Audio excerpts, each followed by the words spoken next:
السلام علیکم۔ شام کا ایک خارجی اہل بیت کا جانی دشمن تھا۔ ایک مرتبہ وہ کسی ضرورت سے مدینے آیا۔ اس کا بیان ہے کہ جب میں شہر میں داخل ہوا تو ایک گھڑ سوار نظر آیا، اتنا خوبصورت، خوش پوش اور خوش وضع کہ بے اختیار مجھ پر رعب طاری ہو گیا۔ میں نے ایک راہگیر سے اس کا نام وغیرہ پوچھا تو جواب ملا، یہ حسن بن علی بن ابی طالب ہیں۔ میں نے یہ نام سنا تو علی رضی اللہ تعالیٰ عنہ کی دشمنی کی وجہ سے بڑا پیچ و تاب کھایا۔ پھر ان کے نزدیک جا کر پوچھا، تم علی بن ابو طالب کے فرزند ہو؟ انہوں نے اس بات میں جواب دیا تو میں نے انہیں اور ان کے خاندان کو برا بھلا کہنا شروع کر دیا اور خوب سلواتیں سنائیں، لیکن میں گالیاں دینے میں جتنا تیز ہوتا جاتا تھا ان کی نرمی اسی قدر بڑھتی جاتی تھی۔ جب میں اپنی گالیاں ختم کر چکا تو انہوں نے کہا، میرا خیال ہے کہ تم مسافر ہو۔ میں نے جواب دیا، ہاں۔ پوچھا، یہاں ٹھہرنے کے لیے جگہ مل گئی ہے؟ میں نے جواب دیا، ابھی تو چلا ہی آ رہا ہوں۔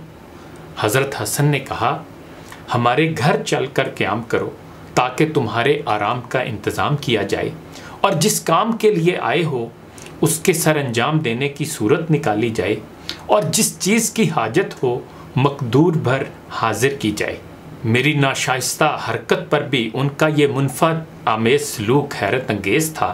نتیجہ یہ نکلا کہ میرے دل میں ان کی عزت اور محبت گھر کر گئی اور میں ہمیشہ کے لیے ان کا عقیدت مند ہو گیا۔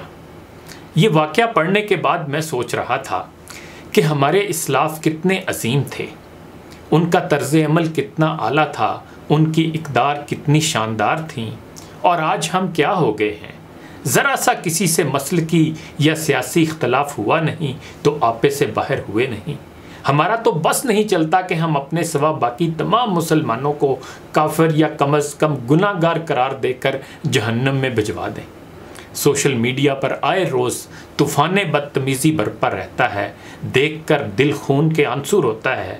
امتی باعث رسوائی پیغمبر ہیں، اور اقبال نے کہا، یہ مسلمان ہیں جنہیں دیکھ کے شرمائیں یہود۔